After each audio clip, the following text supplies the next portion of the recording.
I have way too many ideas in my head. Help me.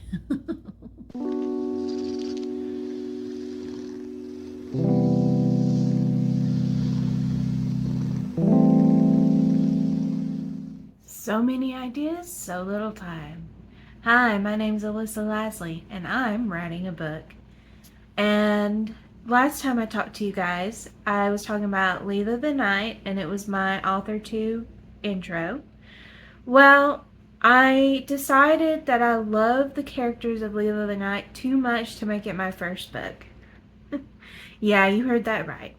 Um, I'm just not good enough of a writer to warrant writing it right now. I just don't want to mess up their characters while I'm figuring out how to write at the same time and what my writing style is. That's because I've never written a book. I've attempted to write several books, but I've never actually fallen in love the way I have with this book. So I'm going to push it to the side and work on one of my many, many, many, many other ideas.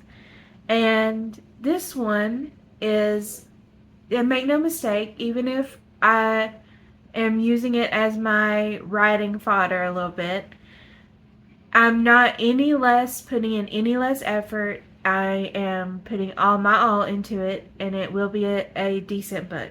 Will it be great? Probably not, because it's my first book. Probably going to have a lot of grammar mistakes, all that good stuff, because I can't afford an editor right now. Hopefully, I'm not too many. Hopefully, I can edit them out and get somebody, a friend, to look at it and point out the editing, the grammar mistakes that I've made. But yeah, I am stoked to do this book. It came to me and I was like, yes, I need to do this one. And it is a epistolatory book. I think that's what you call them. Basically, what those books are books written through either diaries, blogs would be a more modern day version of it, or through letters between two characters. Uh, I love these type of books, and I really love the diary style books. A very popular one would be Diary of a Wimpy Kid. It is an epistolarian. I don't know how to say the word. It's an example of that type of book. It's not my favorite type of that book. I just don't jive with it the way I do other stuff. Like, I prefer Dork Diaries and Dear Dumb Diary, which both center around females and women. Well, not women, they're children.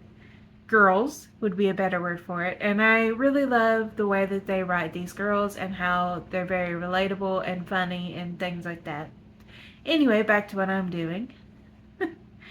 I am writing this in the voice of my character, so one thing I have to really focus on is getting the personality of my character down. That being said, I'm not going to write an entire book on just the personality of my character. I know a lot of people love writing, like they like writing down stats and they like writing down character interviews. I'm more of a pantser and I figure things out as I go. But I'm trying to get past that and plot a little bit more because honestly the pansering thing isn't working for me. I get to the middle and I'm like, what the hell am I doing? I have no clue anything that's going on in the book. So I need a plot, and that's what I'll be doing. So, but I don't know. I just don't feel like all that's totally necessary. I'm I figure out more about my characters sitting down and drawing them and figuring out their personal style than I do sitting down and writing, and that's probably because first and foremost I'm a artist, and that's what I've been for a very long time. So it just helps me figure out a character just kind of drawing them, and I kind of write and I kind of talk in their voice and stuff like that as I'm drawing them. So that really helps. So maybe I'll do a video on drawing my main character, and my main character is a woman. Her name's Fiona. Last name pending. And if you saw my short that I posted not too long ago, it has a sentence from the book, and it's Dear Diary, today I died. That's what I'm giving you. That's all the writing I'm giving you of this book. I will talk a little bit more about maybe the world of the book, but I'm not going to go into the actual writing of the book. But I will give you excerpts here and there on Instagram and shorts here on YouTube. Now, the real focus of this book is the world around the main character, because in a diary book, it's a lot harder, I feel like, to write in the character's voice. It's a lot more about how the character's experiences and the world around them and the people around them than it is like if you would have third person or first person POV, because you're not really seeing things through other people's eyes. You're seeing it directly from the person retelling the story after it happened. So you're not writing as it's happening, you're writing after it happened in their voice, how they feel about it, what happened, what they were doing at the time, and stuff like that. So I'm really going to focus on world building and building up the world that she's currently in is called God's Rest. She's originally from Earth, but she's in a place now called God's Rest, on the whim of a god, basically. And this is kind of like a diary of a knitter. So she is a knitter, and her one regret in life is not knitting more. She'll have other stuff going on, other regrets, but that's just what she says is her regret. So as it goes on, she'll figure out more and more what she regretted doing, what she regretted not doing, all that good stuff. So yeah, the world's God's Rest is inspired by a D&D plane of existence that the sunless, it's not the sunless citadel, that's another thing. I forget what it's called, but basically it's a plane of existence. It's a neutral plane of existence that enemies can come and be friendly with each other and not worry about constantly being at war with each other and what others will think of them, gallivanting around with them. This is a neutral area where people can exist without the worries of their races, wars, and things like that. This is a world of the supernatural beings, so you have gods, goddesses, nymphs, all kinds of stuff. And this place, so the book, I feel like I'm doing a really bad job explaining, but the book is divided into days and seasons. So as a person with ADHD, it really helps to break things into bite-sized pieces. And the way I'm breaking it down not only is through the diary style of like Monday, Tuesday, Wednesday, Thursday, Friday, it's also spring, summer, fall, winter. And the book ends at the beginning of next year's spring, or at the end of winter, basically. So that helps me visualize better of what I'm writing. So this God's Rest has seasons.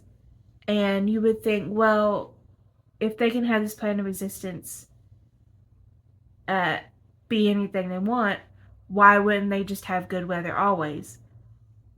Well, it's stated that that would be boring.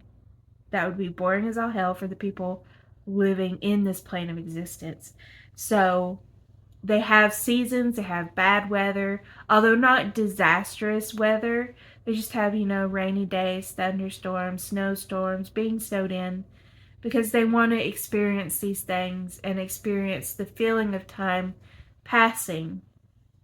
So they have all these seasons and weather and days, a day and night cycle as well. Which I'll probably make a separate video explaining more about the world version once I have more about it.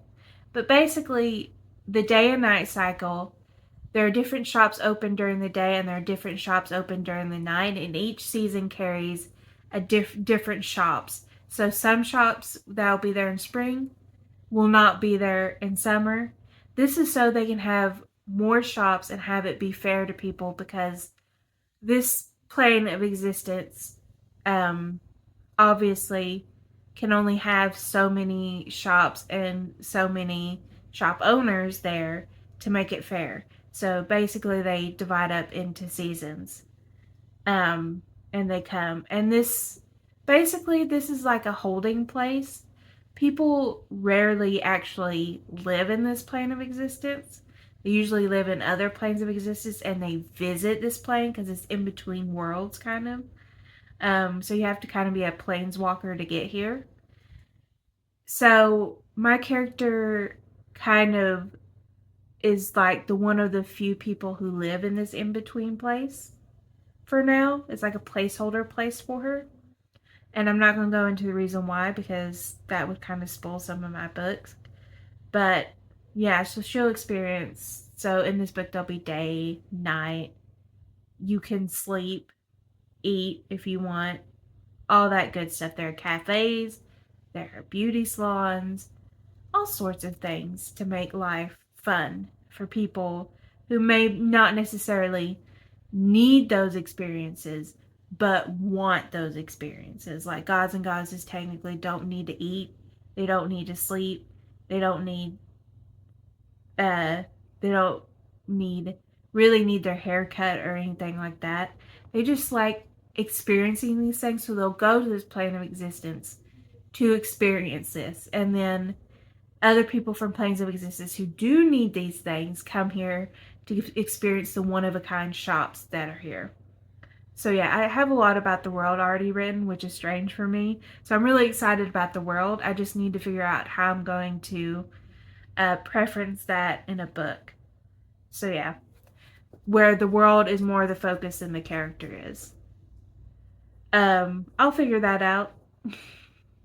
The character is obviously going to be important, but what she's writing about is her experiencing the new world, basically. So a lot of it, I need to have a lot of the world kind of etched out for each season. I want to do one season at a time. That way I don't overwhelm myself with trying to figure out every season, every night and day cycle all at once. So I'll be writing spring first. Her journey starts in spring. So I'll be writing spring shops, day, night cycle. How many shops she visits, night cycle, when she sleeps, if she does sleep, all that good stuff. So yeah. And I've got to figure out basically everything else. The storyline, I already have the hook. I have why she's there, what's happening. I just need to figure out kind of, I want it to be a cozy book. So there's not going to be a lot of doom and gloom in it. But I do want there to be a little bit of drama, you know, because everyday life has drama a little bit.